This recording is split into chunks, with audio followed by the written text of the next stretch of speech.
on My Hero Academia. Thurman, best girl can clone. Best girl can clone herself. What do you think? Ooh, two good chapters. The fucking rope jump is going ham. So yes. I immediately need to hold on. I need to look up if frogs can do this. Is there a type of frog that can do this shit? Like, I need to look it up now. I'm looking up. I'm googling cloning frog because when her quirk was introduced, it was she can do what a frog can do. And as Tekking has pointed out many times, that gives him a lot of options because there's some frogs that have poisonous shit. There's some frogs that can do this weird shit over here. There's so I mean, you talk for a bit about the chapter. I'm gonna Google frog cloning. So while I'm fixing my great manga volume collection, which will grow bigger, by the way. What is it, like 10 volumes? 1, 2, 3, 4, 5, 6, 7, 8, 11. Ooh. 11? Really? Is that how close I was? Yeah. It's just I never had a chance to go to Barnes & Noble. But anyway, I will be doing that. Anyway, yes. This is what I was hoping for. This is what I was fucking. Ooh, Hirokoshi knows how to fucking make me hard, man. He will be added to the list. He will be added to the list of mangaka I'm sucking beside Surachi, Togashi, and Oda right now. All right. So this man is doing exactly what I want him to do. I want him to make class B formidable. He's doing that shit. He's showing us how they're formidable as fuck. He's showing us how everyone's quirks are evolved. He's doing that shit. Fuck yes. I honestly was not expecting them to be able to break out of that shit so quickly, bro. But they did it perfectly well. Yeah. That was nuts. Air Prison dude was like, "Fuck you, nigga." He was like, "Wake your ass up." There's nothing funnier than why hasn't there been a character in an anime that just talks like that, like for real, like just talks like Mr. T? Because no manga. No, it's true. A Japanese author writing that would be labeled as racist immediately. To be completely honest with you, like I love Japan, but they are kind of racist. I mean, they're black on their TV daily. Oof.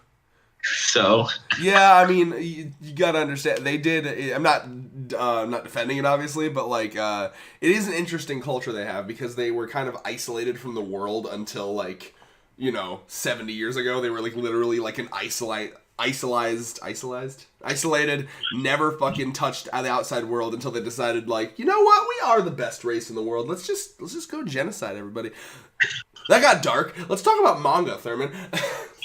Yes, while I'm looking at my great manga collection. So 11 volumes, right? Yeah. So I googled.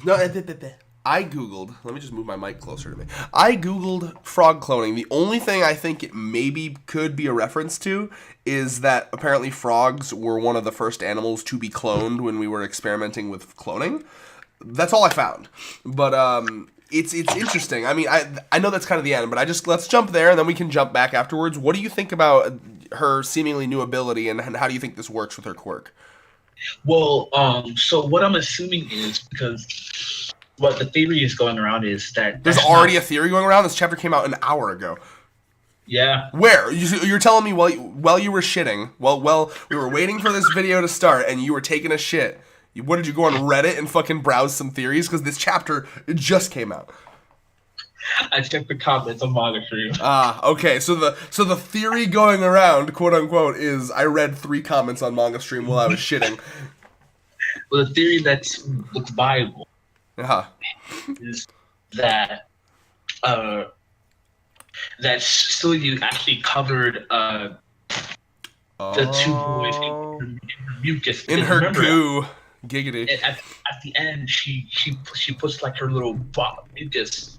Well, yeah, we see her mucusing up her arm and she's secreting. So it could be something like that. But I wouldn't mind the cloning. We get a little Cajun Obushin. Yeah, a bit. They'd have to explain how that involves frogs. I'd be curious. Yeah. And best part, page 10, the dude's like, "They got me," and her tongue. Yes, I'm so glad that you. Okay, This I love. I love this because it's so rare you see this in manga where like a guy feels like super violated. Like normally that's kind of reserved for the female characters. Like we're like, oh my god, I feel so violated. Like this guy is traumatized. He's gonna need some like after school therapy. This man was literally. I mean, would you? No, it makes fucking sense because, like, you know, like if let's say, you know, he hasn't interacted with fucking Suyu that often, so I'm sure that he doesn't really know much about her at all. So if you just get like all of a sudden you're just tongue, like your whole body, like imagine what have you ever been? You're a man who fancies a good makeout session, Thurman. I've heard you. Yes, yeah. I have a kissing fetish. So his fetish is kissing. Yes. If you haven't clicked away yet, good job. You're one of the brave ones. So you know what it feels like to be licked, sir. I'm sure you've done some licking and you've been licked. Yes. Yeah. So imagine that feeling, but all around your body, because you gotta imagine her tongue. It's like moist and soft and wet, and it's just coiled around you. That is a scary thought. Mm-hmm. And for some people, probably a fetish. Yeah. They're Alex Jones, for example. Oh, what? Wait, now I gotta think about this. Is that a thing? Well, I mean, he's worried that chemicals are making frogs gay, so I assume. Why is it gotta be a gay thing? If he's fucking Frog Girl, it's not gay. No, but I'm saying that's what he's worried about. Why are we talking about Alex Jones, fucking a My Hero Academia character? What have you done to me, Thurman? I've trained you. You trained me so well. So let's here's another here's another part I want to jump to. I love the part where I gotta find it where the Rock Kid. I'm bad with names. Do you remember the name of the Rock Kid off the top of your head? Hiroshima. Yes. When he gets fucking thrown over to the vine hair girl, she's terrifying. Oh, no. Oh my god, bro! I was like, you know those little things that's in the sand that when animals come, they're like buried under the bottom, and then like they make like a small like little like hill. Terrifying. And then like they eat you from like the ground up. What the fuck are you talking about? I just think she's terrifying. Antlion. She looked like an antlion with that shit. Right. I guess, but no, I mean like. It's funny because I like this woman's personality. She is intimidating as fuck. Like she's like philosophical and like always talking like godly shit. Like so she's like the weird fucking like overly Catholic person in the corner that's like God will reap all the sinners. Like I don't know what the fuck. And by the way, no diss to you if you're actually a non-shitty Catholic person, because I am Christian myself. But if you're shitty and weird and culty, fuck off. And then he died tomorrow with a suicide note from the Catholic Church. But shot 3 times in the back of the head. What was I gonna say? Yeah. So no, I quite like her. She's interesting. I know we saw a bit of her when Kaminari tried to fight her in the. Yeah, it's crazy. It's crazy because it's insane how like. Because it's actually what goes repeat because Kamari did get her. I'm sorry. Kirishima got asked about her this time around. But yeah. It's crazy because she was never the psycho. No, I mean, I don't think that's true because like if you go back, she was definitely intimidating when Kaminari tried to fight her. Like I remember, like because when it was literally he was like, and I remember she was doing some because every time she showed up, especially in the anime, they would do this like godly halo light around her. You know, like she would be like, oh, and then it would be like this weird light above her. So like she's got this weird godly thing going on where she's like always talking all like Greek mythology, like yeah. and I remember her specifically being very like. She just had a face of, I'm going to fuck you up. But, I mean, she's definitely amped up her creep game this chapter, yes. So, what? So, I'm telling you, bro, it's never... look up at Antlion and you'll understand what I'm trying to get at. Okay, I'm looking it up right now. All right. Because antlions have this thing where they're buried into the sand, right? And they wait for, like, their prey to come, and then they go from the up. Is it a bug? Yeah, it's a bug. Oh, it's terrifying. All right, everybody watching this, look up Antlion. Because oh my god. Yeah, it's a little weird. Yeah, it's creepy. Ugh, Did you, did you, I hate that thing. It's terrifying looking, and it needs to die. but see, that's what that reminded me of. She was like an antlion. You know, if anything, you know what it reminded me of? You remember the fucking part where Saitama gets like drilled into the ground in One Punch Man, and then he just looks up from the ground? Because the thing is that got to me about this part, it was just like, okay, so she was obviously there as a trap, right? Yes, Obviously. well, because we found out last chapter that she was like secluded into her like on her own, and we thought she was just a decoy, but I guess they yeeted him over to where she is. So she's essentially what they did was captured balloons. Get out of my face! Thank you. Sorry, it just reminded me of the antlion because antlions do that. So it kind of like because the way Hirokoshi kind of wrote this, it was like he's literally falling into a death trap. Oh yeah, well, it actually kind of reminds me of what else it reminds me of is kind of the in Hunter x Hunter. Do you remember when Killua is fighting that wheelchair electric whip guy, and he chucks him up in the air, and he's like, oh shit, I'm gonna die if I fall from this height. And Killua's standing there still holding the electric whip, so his body is like 1,000,000 volts, and Killua, of course, can take it. And he's just like, well, you can either die by fall damage, or you can just kind of come into my arms, you know? So like, it was one of those things where I feel like Kirishima got to look down as he's falling and just witness his impending doom and be like, I have no choice. Like, he got to watch it happen. Yeah, it's just great. I love that. That's where I got the reference from. For sure. I'm pretty sure people kind of understand what I'm saying. Yeah. But, let's see. I really enjoyed this chapter. Oh yeah, man, it was just great. It's one of my biggest things about this. I was really, really hoping that Hirokoshi wouldn't blue ball us and make it seem like, oh, Class A is so powerful, they're soloing. No, fair. Class B is fucking shit, and I fucking love that shit. And I like how they even brought up too that like this dude's air so he actually said that his air prison is a lot harder than what it was in like the one like the games or whatever. So now I want to go back and read the early shit because I guess that guy must have been doing shit in the early chapters. Did you remember? I don't remember him. I don't remember him at all. I don't either, but I'm gonna assume he was there. He was probably just some like at the time seemed like a background dude that had like a thing that he did. Like maybe he like did remember like the jousting game. Like maybe he like shot like an air wall or something. I don't know. I mean, I'll definitely be looking for that. He's Bakugo Brocus, who's probably on the JoJo dude's team. my boy. Oh, and speaking of that, let's talk about when the B class teacher. Apparently, we're starting to see where my boy might be getting his attitude from, because the B class teacher is like super. At least so manga stream he says, at long last, Class A will be crushed by my students' attacks, and then he's like, I like that attitude. This man knows what he's doing. Yeah, I just love how he's being enabled. He's being enabled by his teacher. He's like, yes, because it makes so much sense now. His teacher never disciplined him for his, like, honestly, psychopathic actions towards Class A. His teacher enabled him about it. And again, then I love the fucking very college campus-esque protest going on in the back. Like, you should be banned from bringing any commentary whatsoever. That is such a college campus thing, by the way. That happens every day at a college campus. Like some fucking protest, which I'm not against, by the way. I love protests. Get that free speech out there. It's funny because Mina is the one that I feel like Hirokoshi's trying to make Mina like that Usopp style. Like Mina is very outgoing, like that. She's crazy outgoing. She wears her emotions on her sleeve, and I like that about her. That's the girl I wish went to my high school when I was in high school, because we could be great friends. Haha, you thought I was going to take that somewhere else. Thank you for not taking it there. But yeah, what were you going to say about her, though? I cut you off. I apologize. But because she's always like the one that's leading the like the gags in the background when it comes to the class. So she's kind of like the gag character of the crew. So she's great. Yeah, I see that.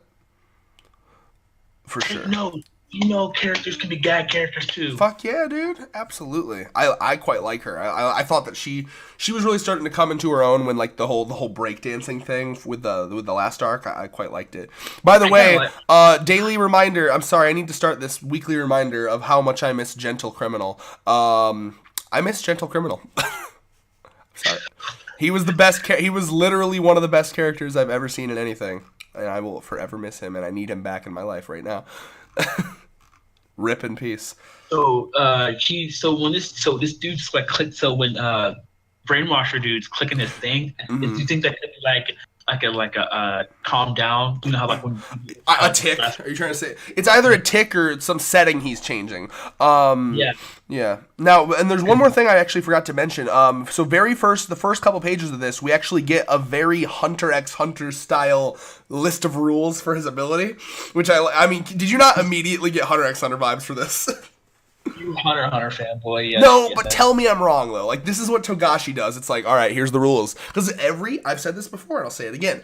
Every power in Hunter x Hunter, you can write a 5-page essay on. Every single one. Pick a fodder dude.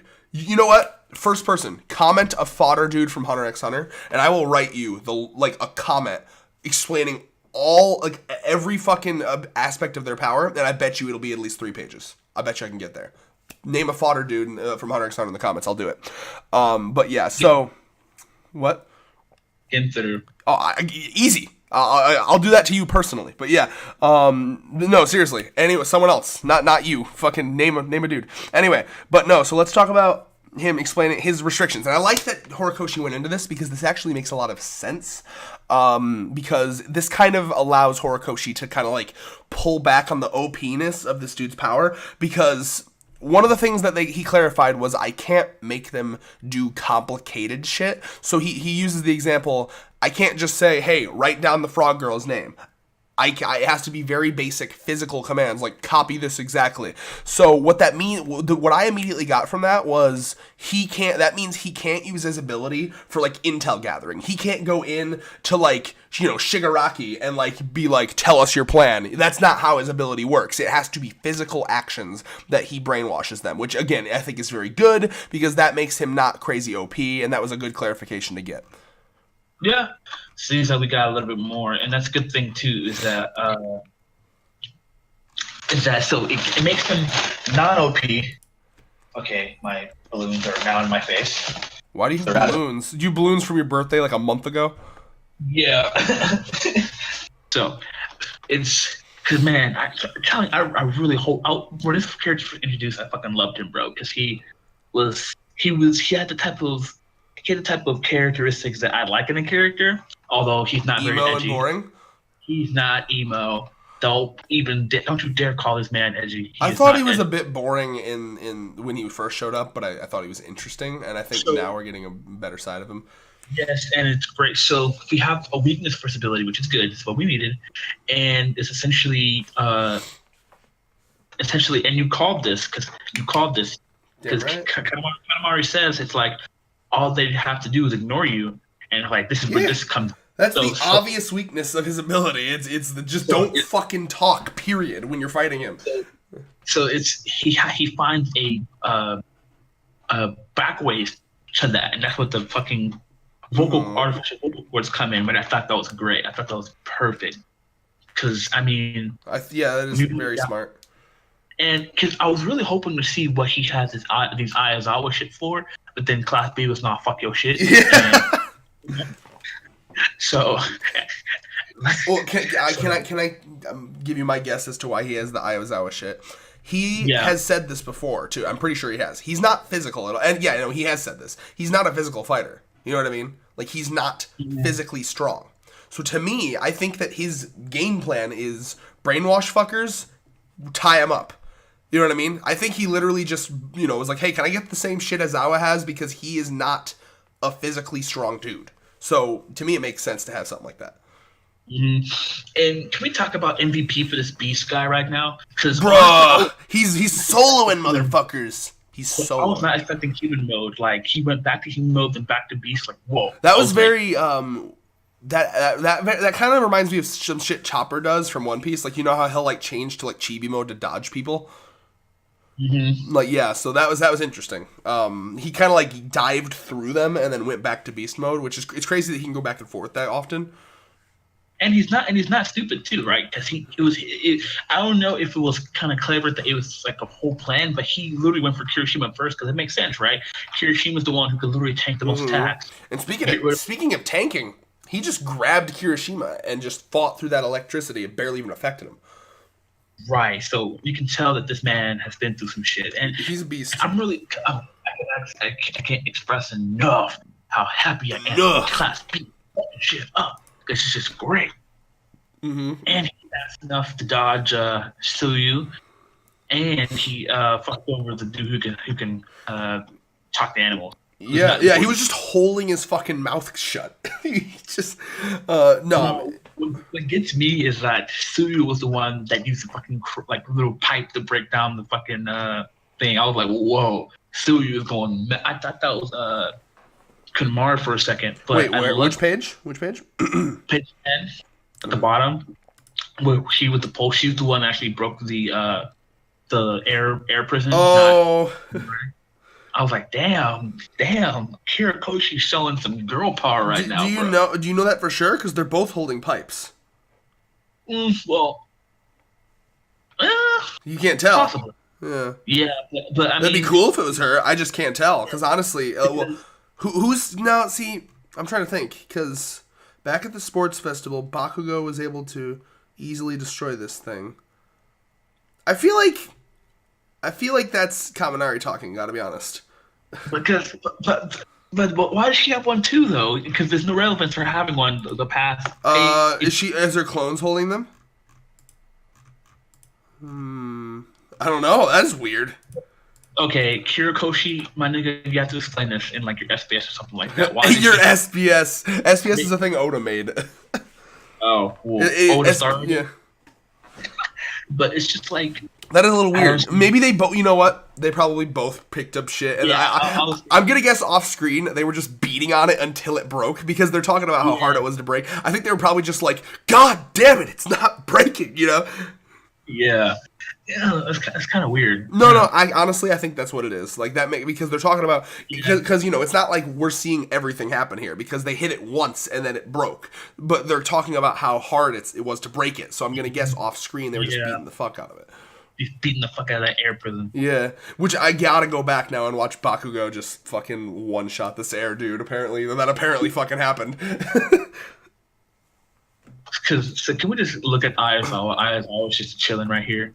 He's just looking on. He's always just chilling. His life is just chilling. So another thing I like too is that we've always known that Asoya has a leadership role. We saw that in one of the first tests when she was teamed up with Tokoyami, and like one of what? No, I was making fun of your fucking little voice flub. You want to talk about Whatever. Well, just go. Say what you're saying. Because remember each test was to build up something that they were lacking. Yes. Obviously, the teachers consider her to be a leadership role. So it kind of is nice that Hirokoshi's kind of going back to that. Because I've always considered her the leader of this group. Because I mean, besides because Kirishima obviously isn't the leadership type. I mean, he's more so like the yeah, he's the brawn. He charges in. Mm-hmm. Yeah, and then Kaminari isn't either. He's a little honestly sometimes stupid. You have to. I feel like for Kaminari to be effective, you have to have like a people to decoy for him. Yeah. So I feel like it's obviously that it's the leader of the group. So and she kind of as a leader should do. She takes fault and like, okay, well we took too much time. Understand? So she's doing good at that. I like that. Yeah. Everything's falling together, man. It's just great. It's just fucking great. Everything is great writing right That's here. What I love about long running series, Thurman. It's that like you can build up to all this shit slowly and naturally, and it's such a good payoff, Now, of course, one last thing I want to mention too is my boy Deku, as usual, taking his notes, loving it. I love him. Oh, look at him, so precious. But yeah. Bro, I'm waiting for this kid to do with this like kanji with this like fucking scroll on his face. I want him to do something, man. I can't wait. I still can't wait for my main boy. My JoJo posing leader of the fucking. What's he gonna do? Because he can copy motherfuckers' abilities. That's not only is that nuts, but like considering his personality mixed with his power, it could be fucking beautiful. Like The shit he can do. Like, what happens? And then there's questions too. Okay, so like, what happens if the copy Quark guy? Wait, no, maybe it was explained. Can he not? Can he? I'm guessing he can't copy like whole transformation. Like he can't copy Suyu's frog quirk. It has to be like an actual ability. Maybe. I actually have to. I have to go back. I have to go back to when his. I have to go back to when his power was first shown. Because now that I think about it, it might have actually said he can't copy ones that like change appearance or like you know like the bird one or the frog one. So that might actually be the case. That's a shame because I would love the visual of him puking up his own stomach. Look at the. Oh my gosh, he literally looks like a good Christian girl growing up. Look at her. Who are we looking at? The fucking Thorn girl. Look at her. Look at the page 14. Look at that shit. She looks like a very. She's doing like a Greek goddess pose almost. Yeah, and then we see her again. And yeah. that is some very religious type shit. Rokoshi's doing some very good shit right now. And I keep now the one thing I want. Go ahead. One thing I do want to talk about is these goggles or these glasses. I was gonna say, right? So like one thing that first of all, these chapters have so much shit in them because I keep thinking we're done and they're like, oh, there's more. Yeah, so no, you're right. Like once again, Hatsume coming in clutch, literally best. That is true best girl, by the way. Like I'm sorry, I don't care what anyone says. True best girl is Hatsume. Great. You know, I mean, flashes back to the moment where she fell and her boobs were all in Deku's face. Like, oh my god. Yeah. But no, I mean that was actually pretty smart, and I love that came back into play because he threw those, and I'm assuming that these things were the same things that he used during the shit that's being animated right now, like where he like set up two of them and then he was able to do like an electric spike between the two of them. Mm-hmm. Do you remember that? Yeah. Is that what these things were? I'm assuming. I don't watch the anime because okay, I know. But the reason I said it's happening in the anime right now is because I couldn't remember what the arc was called. But my memory is terrible. So fantastic. Well, do you remember when he did that though, where he like placed two things down and then he was able to like arc the electricity through it? I'm pretty sure that's what these are.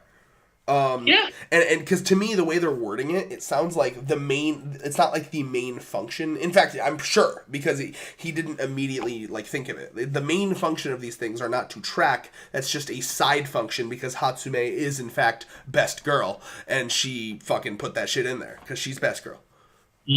Because her ability is the same as to track, right? Her ability is just really fucking good sight. Like she can like. She can like zoom in like nuts amount of like she can like see like a high grade telescope could see essentially. So she could see she could see like a dude like fucking like jerking off in his fucking car like 50 miles away, you know.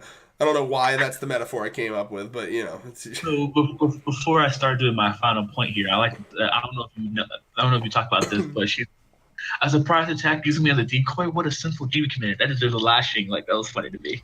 Which page? Where? Page 13, bottom left panel. Oh. yeah. What a sinful deed you've. Yeah, because in here she says, "What a sinful deed you've committed. That deserves a lashing." Wow. Yeah. Wow. She's straight up. She literally like she is that because I don't again. You say you don't read or watch the anime at all. I don't remember if it did this in the manga, but in the anime, every time she showed up in the first season, there'd be like this holy light behind her, like oh. So like there's something going on with her. I really want to see some backstory with her. Like what's her fucking deal? God is everything. God is like. But okay, so enough about her. Let's talk about the true goat right now, right? So my thing is that I was interested in this plan that they're doing, right? So they realized that he had a pointer, boom, he attached it to the beast guy. Okay, it's perfect, right? So, but this thing that gets me is this 3 Asuis, right? So yeah, it's very confusing. If you can do clones, that's fine. Well, but they're also you can tell that they're also like the clones are like discolored. They're like so like that's why to me it looks like they're like made out of the slime. Like that's what I took. You know what I mean? Like they almost look like think like slimes from like a video game or D&D. You know what I mean? Like they're just what? from Super Mario Sunshine? Yeah, kind of. Yeah, so like humanoid shaped slimes. But again, there's a heck of a lot of explaining to do here from Horikoshi because her quirk was introduced as she can do anything a frog can do, and I could not find a frog that could do this. So I will be curious to see what that is. You find frogs that can use clones, but that's not a thing. I googled it, and Google is Google knows everything. Yeah, I that's understandable. So I'm kind of like, yeah. So I'm weirded out. I now, to be fair, I have the utmost trust in Horikoshi, and I'm sure whatever it is, it'll make a lot of sense. But I'm just until then, I'm confused. Same. It's just I just have to wait and see. I don't really have any right now besides petitions I gave before. But I mean, I'm happy. Honestly, I kind of like it's just clones made from her body. I think that would kind of add more to her arsenal. That is cool. Oh yeah, certainly. But the problem is, again, I'm okay with that, but it definitely would need to be explained. Like how? You know what I mean? That'd be the main thing. Goop. That's all it is. Goop clone jutsu. Now, and also, we're talking about wanting to know more about this Vine girl. She ends off the chapter, so we might have a Asui versus this girl, and maybe we'll find out more about her during the fight. We have the frog versus Athena. It says the Thorn Princess versus 3 froggies. Is there a thorn goddess in Greek mythology? I don't know. Googling it. Nah, I'm getting nothing. No, I'm still not finding anything. Alright. Interesting. But yeah, I mean, we're gonna find out more about her, I'm sure. More about Asui's new ability, a new application of her quirk. I wonder if this maybe came out of the summer camp training they did. I remember that was kind of one of the things they did. They were pushing their quirks to the limits. So, I'm curious. It'll be exciting. I'm pumped. Predictions, Therm. Already gave mine. Okay. I guess my one question to you as Thurman is how long do you think these fights are going to go? How long do you think each group fight is going to last? And is he going to show all of them? Because I hope so. I really hope so, because this would be kind of a chance for us to see low underrated characters shine. So I really hope he does. I would love him to as well. Although I do worry because I know how people are about pacing, and I know how editors are about pacing, and I wonder if they're gonna. Because, think about it, all the fights we have, if each of them are 2 or 3 chapters, that would actually be quite a while, staying in this, training. And you know how most, the reason I'm saying that is, think back to, the early series, when they did the training thing. Do you remember when they were, doing the whole, going to the building, and, one team is a hostage, and they have the bomb, and you remember that? Yeah. Do you remember how, he showed, one of those, and then, jump cut through the rest of them? Yeah, but honestly, if Wano can be that short, slow, or kind of fast paced, but still long. But I feel like Horikoshi will kind of get a chance to, because remember, he's almost close to 200 chapters. Yeah. So we could possibly be able to do something there. I hope so. Like I said, I'm okay because I know I personally am okay with slowing it down, letting the pace go. But I know some people are bitches, so hopefully he says, "Fuck the bitches." Let's do this. So that's what I'm hoping to see. Let the little characters shine. And I think, honestly, thing that I'm the most excited for, and I'll end off the video with this. I have to know what the fuck the dude, I don't even know if it's a girl or a dude, the person with the fucking manga text as a head, I have to know what they can do. Yeah, I said that. Did you? Yes, I did. Well, I'm saying it now too. Peace.